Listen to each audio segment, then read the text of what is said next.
B'siyata d'Ishmaya, Masechet Baba Batra Daf Yud Gimel, nous commençons à la deuxième ligne, Velo et Atraklin. La Gemara nous rapporte ce que nous avons vu donc dans la Mishnah, qu'on ne peut pas tout partager, c'est-à-dire deux associés qui veulent se séparer, lorsque tous les deux sont d'accord, bien sûr qu'on peut se séparer même s'il n'y a pas suffisamment pour chacun. Mais lorsque deux associés ont en commun un champ, un petit champ, et que seulement un des deux veut se séparer, il ne pourra pas exiger de son associé de se séparer, sauf si il y a, comme nous l'avons vu, din chaluka, c'est-à-dire kedélazé, suffisamment pour chacun d'entre eux. Et donc la Mishnah nous avait donné les mesures, on peut dire, pour une cour, il faut arba amot pour l'un, arba amot pour l'autre, un champ, de quoi se met 9 cabines pour l'un et 9 cabines pour l'autre. Et ensuite nous avions vu, on ne pourra pas partager ni traklin, velo et amoren, de sorte de palais, ou un pigeonnier, ou un talit, ou un bain public, ou un pressoir, s'il n'y a pas suffisamment pour l'un et suffisamment pour l'autre. Et la Mishnah nous avait donné la règle suivante, Kol sheichalek ushmo alav cholkim, lorsqu'on va partager, et le nom, prenons l'exemple du mechatz, du bain public, si on le partage en deux, il y a au moins 2 bassins, on peut partager en deux, et l'un comme l'autre, les deux parties qui s'appellent mechatz, dans ce cas-là, il est évident qu'on pourra partager, et l'un peut obliger l'autre à partager. Mais lorsqu'il n'y a pas suffisamment pour chacun, et donc le siman, c'est que ce mechatz a perdu son nom de mechatz de bain public, s'il est divisé en deux, dans ce cas-là, on ne pourra pas partager si, bien sûr, les deux ne sont pas consentants. L'un ne pourra pas obliger l'autre. Mais si les deux sont d'accord, on pourra partager, même s'il y a moins que Kedé Chaluka. Et la Mishnah avait terminé en nous disant que Kidvea Kodesh, c'est-à-dire les 24 Sfarim, Torah, Nevim, Ktuvim, qui étaient écrits comme un Sefer Torah, donc à l'époque même le Nach était écrit comme un Sefer Torah, là on ne pourra pas les couper, même si les deux sont d'accord. Donc nous allons expliquer la fin de cette Mishnah.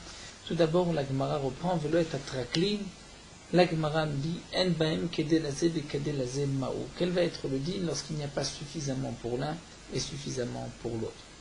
Alors, Rabbi Yuda Amar, Rabbi Yuda nous dit, donc on ne peut pas partager, mais y a-t-il une autre solution?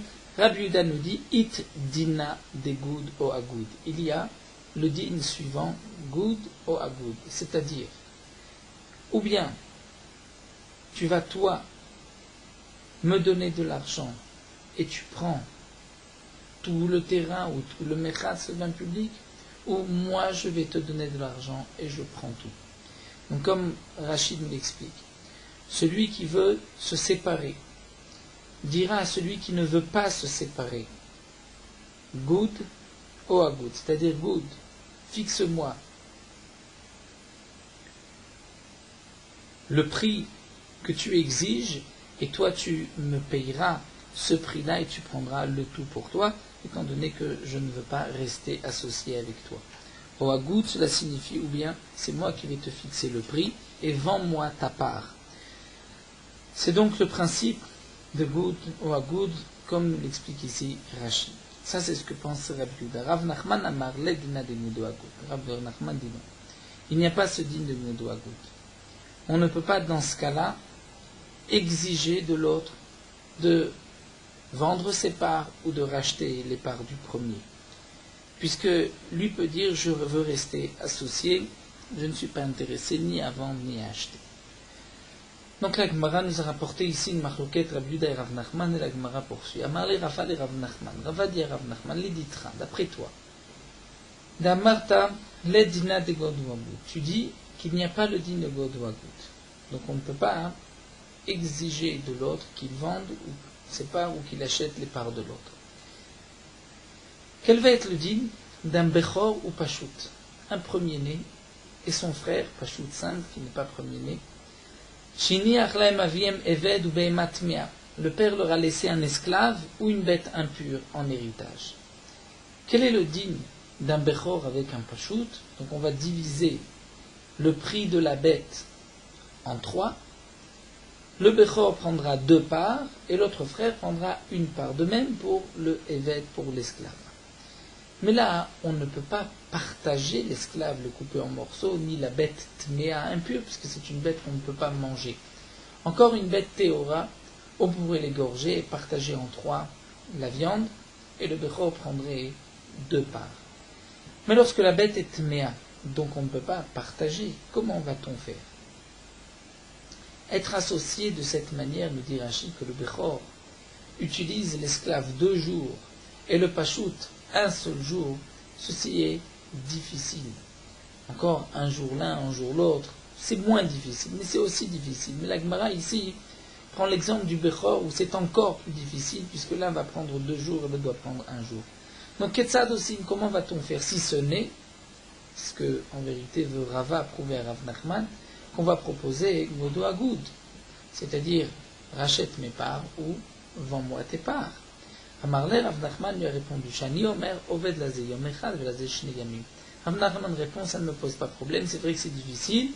Eh bien, l'esclave travaillera 1 jour pour le frère Pachout et 2 jours pour le Bechor, de même la bête 1 jour pour l'un et 2 jours pour l'autre. Métivé, mais la Gemara vient objecter, Mish Chetzio Eved Chetzio Ben Chorim. Nous connaissons cette fameuse Gemara du Chetzio Eved Chetzio Ben Chorim, du demi-esclave et du demi-être libre. C'est-à-dire, il s'agissait d'un esclave qui appartenait à 2 associés. Un des 2 associés a libéré son esclave. Donc il n'a libéré que sa part, la moitié. L'esclave est donc maintenant demi-esclave et demi-libre. Quel est le din? Oved et trabo yom echad vetatzmo yom echad. Il va travailler pour le compte de son maître 1 jour, et pour son propre compte 1 jour, puisqu'il est aussi ben trovim, d'ivrei Bet Hillel sont les paroles de Bet Hillel. Bet Shammai yomrim, et Bet Shammai nous disent, takantem et rabo, et tatzmo lo takantem, si encore, disent Bet Shammai et Bet Hillel, tu as donné une takana, c'est-à-dire tu t'es arrangé pour le maître. Le maître va pouvoir avoir cet esclave 1 jour pour lui, et 1 jour l'esclave travaillera pour son compte. Mais, etatzmolo takantem, l'esclave, vous n'avez pas été dans son sens. Pourquoi? Cet esclave ne peut pas dorénavant se marier. Un esclave, Evet Kenaani, n'a pas le droit d'épouser une Bat Israël, une fille juive. Un Ben Chorim, un homme libre, n'a pas le droit d'épouser un esclave, ou une esclave. Donc cet esclave, qui est moitié esclave et moitié libre, laisse à Shifra épouser une servante et Noyachol, il ne peut pas. Pourquoi il ne peut pas? Parce qu'il a en lui une part, Ben Chorim, qui est une part de juifs de guerre, convertis, mais il ne peut pas se marier avec une Shifra. Lisa Batrorim, épouser une fille juive libre, c'est-à-dire qui n'est pas esclave, et Noyachol, il ne peut pas.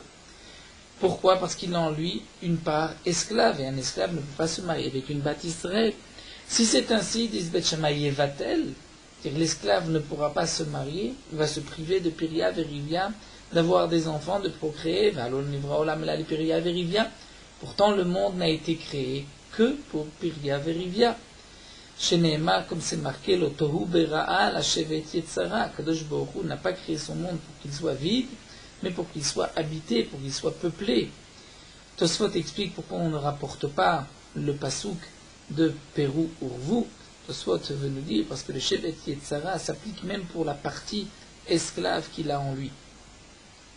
Donc dans cette mitzvah, le Tohu Bera, la Shevet Yetzara, ceci implique aussi bien l'esclave que l'homme libre, que le juif, d'avoir des enfants.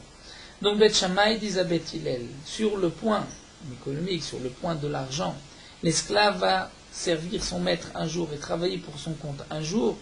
Là, takantem et rabo, son maître s'en est bien sorti, mais etatzmo lo takantem, lui, l'esclave, ne pourra pas se marier. Alors que va-t-on faire, me disent Bet Shammai, kofin et rabo. On va obliger son maître, c'est-à-dire le deuxième associé qui n'a pas encore libéré son esclave, et Osen Oto Ben Cholim. On va l'obliger à libérer son esclave. On va l'obliger à libérer son esclave, mais il va perdre de l'argent. Bien, Kodvim Shtar al Chatzi Damav. Il perd la moitié du prix de l'esclave, qui lui appartenait. Donc on va faire écrire à l'esclave un shtar comme quoi il doit à son maître cette somme-là qu'il payera lorsqu'il aura par la suite de l'argent. Donc Beth Shammai ont proposé d'obliger le maître à libérer son esclave afin qu'il soit un Ben Chorim à part entière et qu'il puisse se marier avec une Bat Chorim, une Bat Israël. Les Chazrou Bet Hillel et Rod qui divraient Beth Shammai et Beth Hillel sont revenus sur le parole et ont accepté, ont enseigné comme Beth Shammai. Donc la question nous explique Rashi, c'est que toute la raison pour laquelle on va obliger son maître à libérer l'esclave, c'est parce qu'il y a une takana mipnei tikkun haolam pour Piria Verivia. Mais si ce n'était cette raison de Piria Verivia, on n'aurait pas obligé le maître à libérer son esclave. L'esclave ne peut pas dire à son maître, fixe-moi un prix, je te payerai, mais libère-moi. Donc on voit que le principe de Goud n'est pas accepté dans la Mishnah, puisque dans cette Mishnah, l'esclave ne peut pas dire à son maître, laisse-moi te racheter les parts que tu as en moi. Alors la Gemara répond non. Shane Acha, ici c'est différent dans le cas de l'esclave. De Agudika, Goudlika. Dans le cas de l'esclave, il y a Agoud, mais il n'y a pas Goud. C'est-à-dire, l'esclave peut lui racheter ses parts, mais il ne peut pas demander au maître de racheter les parts de l'esclave, étant donné que un homme qui est à moitié libre, donc qui a déjà été libéré, ne peut plus redevenir esclave Evet Kenani. Au grand maximum, il sera Evet d'Ivry. Mais le Evet d'Ivry n'est vendu que pour 6 ans. Donc nous dit ici la Gemara, puisqu'il n'y a que Agoud, mais il n'y a pas Goud, donc il y a Agoud, c'est-à-dire moi je rachète les parts que tu as en moi, mais il n'y a pas cette possibilité que le maître lui rachète les parts, donc dans ce cas-là on ne dira pas Godo Agoud. Il faut que ceci puisse se dire dans les deux sens. Tashma la Gemara va apporter une autre preuve. Shne achim, 2 frères, Echad ani vechad ashir. L'un est riche, l'autre est pauvre. Vini achlaim aviem mechatz, et le père leur a laissé un bain public ou betabad ou un pressoir. Asan l'israr. Si le mechatz ou le betabad a été fait l'israr, c'est-à-dire pour louer les services de ce bain public ou de ce pressoir, donc même le pauvre qui lui n'a pas d'olive à presser, malgré tout il va louer le pressoir et à Sachar l'emtsa. Le salaire, le prix de la location, les gains seront partagés entre le pauvre et le riche. Mais Hassan, le Hatzmo, si le père avait fait ce pressoir, ou ce mechatz pour lui-même. Donc maintenant, les 2 frères, qui ont chacun un droit dans ce mechatz, dans ce betabad, alors Aré Ashir Omer Leani, le riche, va dire au pauvre, Kach lecha avadim, veichatzu ba mechatz. Prends-toi des esclaves qui vont te réchauffer le bain public et va te laver dedans.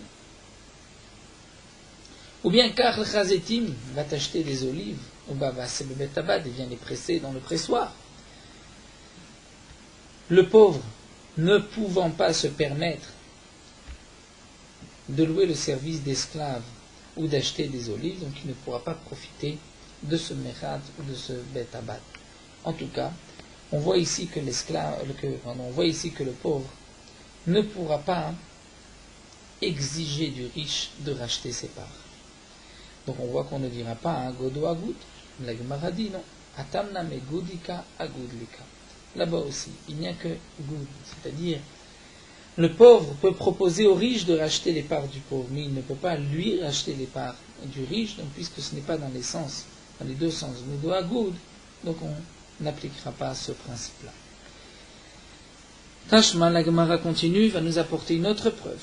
Nous avons vu dans la Mishnah Zeaklal, voici la règle, Kol shilu yichal lekushmo la frolkim, lorsqu'on va partager un palais, un mechatz, et qu'il va garder son nom, frolkim on partage, imlav, sinon, la Braïta ici rajoute un mot qui n'était pas marqué dans la Mishnah, ma'alim oto bedamim. C'est-à-dire, on va l'évaluer par de l'argent, combien vaut cette part, et donc, nous dit Rashi, c'est le principe de Goud ou Agoud. C'est-à-dire où tu rachètes mes parts, où je rachète tes parts. Donc on voit qu'on accepte le principe de God ou Magoud, c'est contraire à Rav Nachman. Alors l'Agma répond Tanaï, c'est effectivement une marloquette Tanaï de Tanya. La Braïta nous dit Tolata shiur vanipachot shomimlo. Lorsque deux associés vont partager une cour qui n'a pas din chaluka, qui n'a pas 8 amot, elle n'a que 7 amot. L'un dit Tolata shiur, prends-toi 4 amot, mais moi je prends 3. C'est-à-dire j'accepte, je renonce à la moitié exacte, je ne prendrai pas 3,5, l'essentiel c'est qu'on se sépare. Prends 4, je ne peux pas t'obliger, tant que tu n'auras pas 4, prends 4, moi je prends 3. Shomimlo. On accepte cette tana. Rabban Shimon Gamliel omeren shomimlo. Rabban Shimon Gamliel dit non, on ne l'écoute pas. La Gemara s'étonne, échidame, de quel cas il s'agit. Pourquoi ne va-t-on pas accepter, d'après Rabban Shimon Gamliel, qu'un des deux renonce sur une partie de sa part? Echidame. Il est marqué des tannes, si vraiment c'est comme c'est marqué.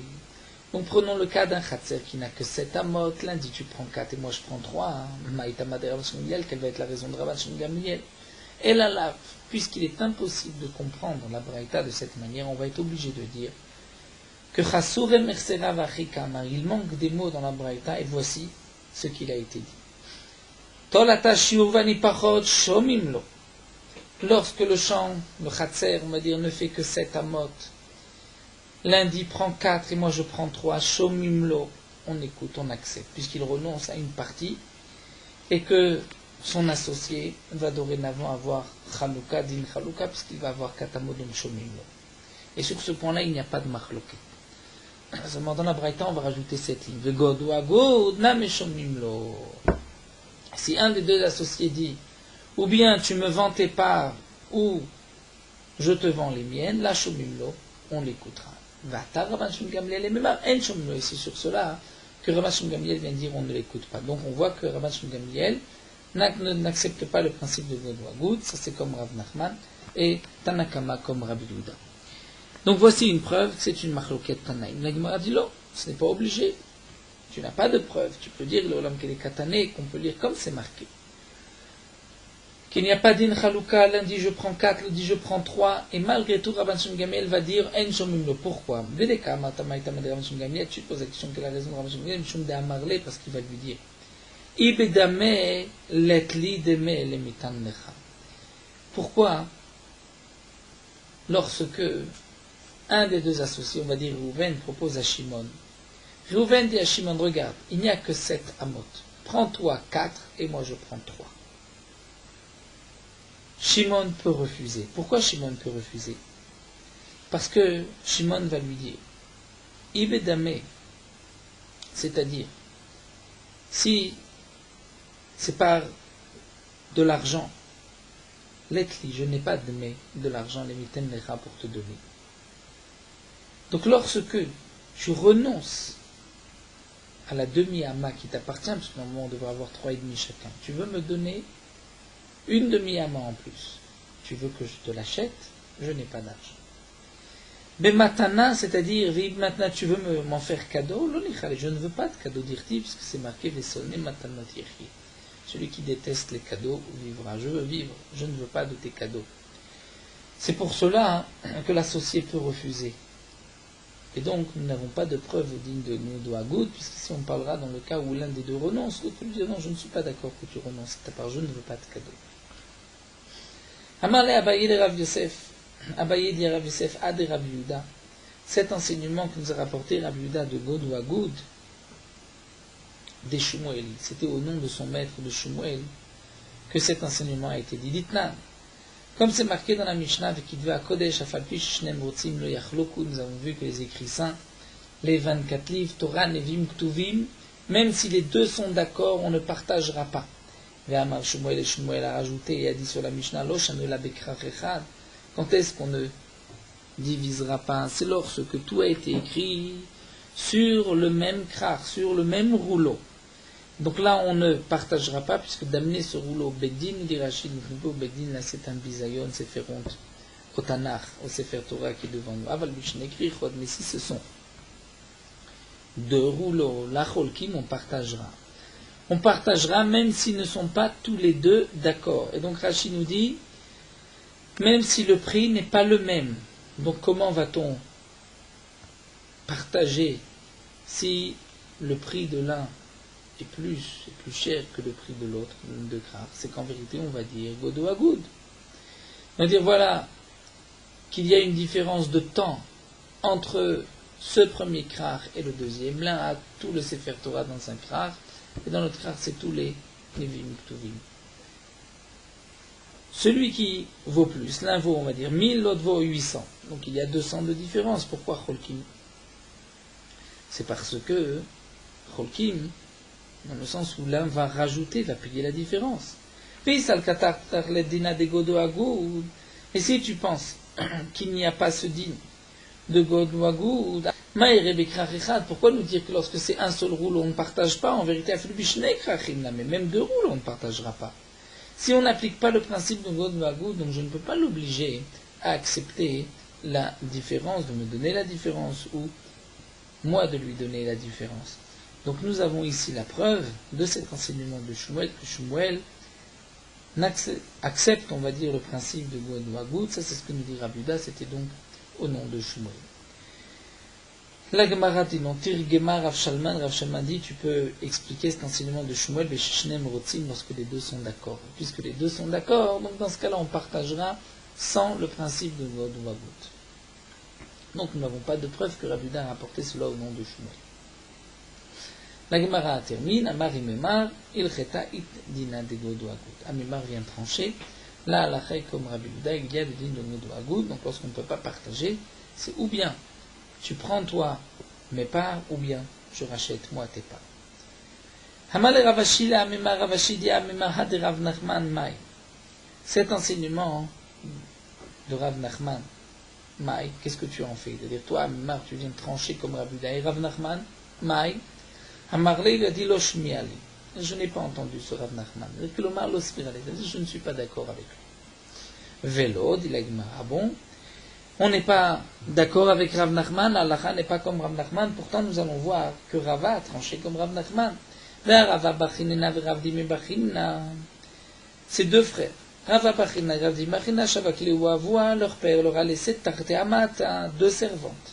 Chadayada Afia Ubishul, et l'une savait cuisiner et faire du pain. Vechata et l'autre Yada Pilcha Venavla, savait fabriquer des fils et tisser et broder. Les Kameh Rava, et ils se sont présentés devant Rabba comment partager ces deux servantes. Vamar, le oui leur a dit let dina de Godo Agoud. Il n'y a pas de din de Godo Agoud.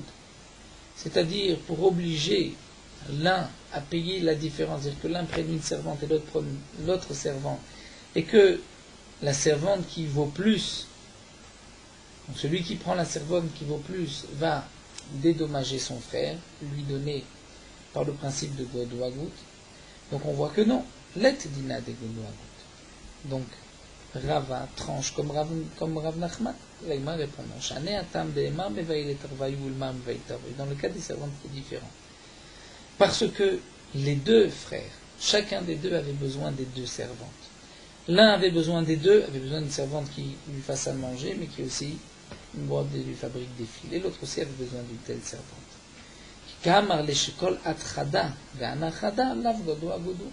Lorsque l'un dit, prends une, et moi je prendrai l'autre, ça ne s'appelle pas un Godo Agoud, étant donné qu'ils ont besoin des deux.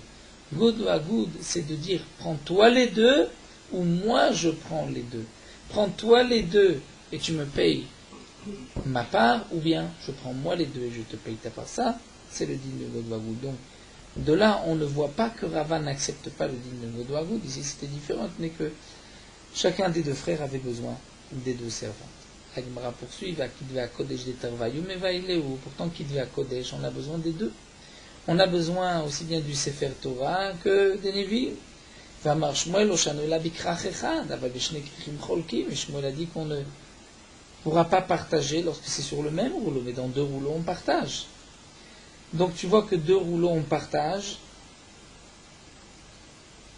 ceci est considéré comme dit Rashi, même si un des deux associés, deux frères, ne veut pas, malgré tout on va l'obliger. Par quel din? Par le principe de Godo Agoud. Donc tu vois que même dans deux krichi, même si on a besoin des deux, on peut faire intervenir la notion de Nodo Agoud et de dire paye-moi la différence ou je te paye la différence. La Gemara reprend et dit non, n'oublions pas que Rav Nachman a expliqué qu'on part dans le cas où les deux étaient consentants, les deux étaient d'accord, donc dans ce cas-là, hein, on partagera. Mais c'est vrai que l'un ne peut pas obliger l'autre, étant donné qu'il n'y a pas le din de Nodo Agoud. Donc la Gemara a voulu apporter une preuve que Rava avait tranché dans le sens qu'il n'y a pas de Nodo Agoud. La Gemara dit non, le din de Rava c'était différent. On a voulu apporter une preuve, mais pourtant qu'il va Kodesh, on voit qu'on peut partager.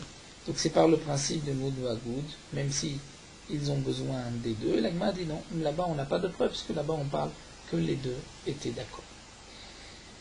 La Gemara continue, Tanoura Banan. Nous allons commencer une soubia concernant Torah, Nevi'im, Ktuvim. La Gemara nous parlera aussi des Shneluchot Abri qui étaient dans le Haron. Donc nous commençons une soubia de quelques dapim de Haggadah concernant aussi l'ordre des Nevi'im et des Ktuvim, qui a écrit les Nevi'im. Donc nous avons toute une soubia qui commence ici par une braïta. Nous allons juste aujourd'hui commencer une partie. Tanoura Banan. Madbik Adam Torah Nevi'im Ktuvim Kechad Divi Rabmir. Rabmir pense qu'un homme peut coller sur le même rouleau Torah, Nevi'im et Ktuvim. On peut écrire à la suite dans le même rouleau Torah, Nevi'im et Ktuvim. Rabbi Yehuda dit non. Torah bifnei atzma, Nevi'im bifnei atzma, Ktuvim bifnei atzma. On écrira Torah à part, Nevi'im à part et Ktuvim à part. V'chachamim omrim kol echad v'echad bifnei atzma.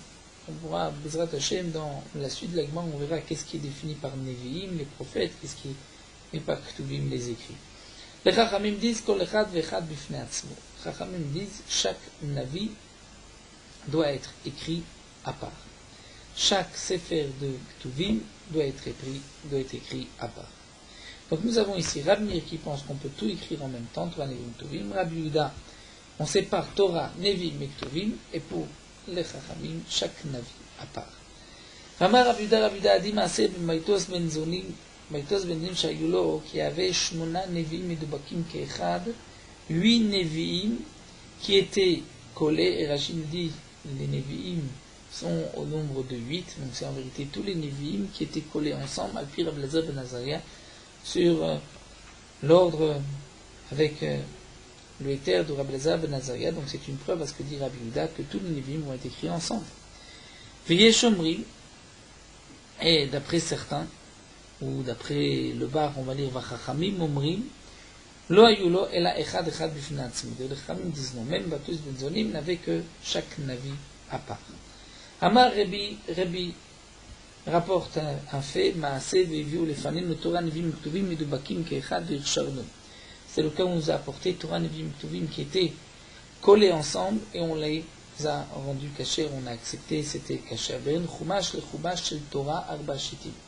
La Gemara nous dit entre chaque chumash, entre Bereshit et Shemot, entre Shemot Vaikra, entre Vaikra et Bamidbar, entre Bamidbar et Devarim, on va laisser Arba Shitim 4 lignes.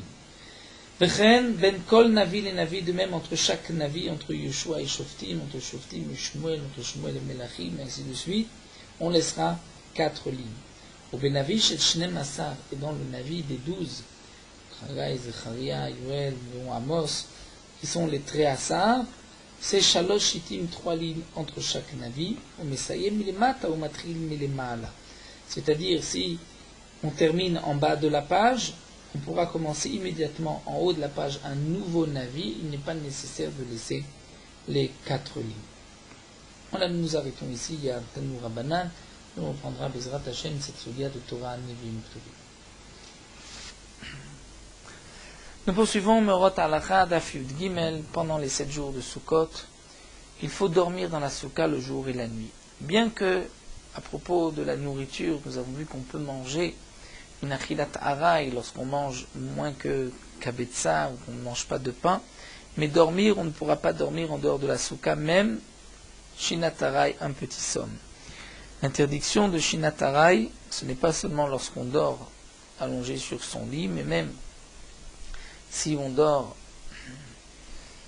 sur son bras, sur une table, sur une chaise, il faut dormir dans la soukha, bien qu'on ne risque pas de s'étendre dans le sommeil, puisque on ne dort pas dans des conditions confortables, malgré tout, il faudra dormir dans la soukha. La raison de cela, c'est que pour dormir, il n'y a pas de différence entre Araï et Keva.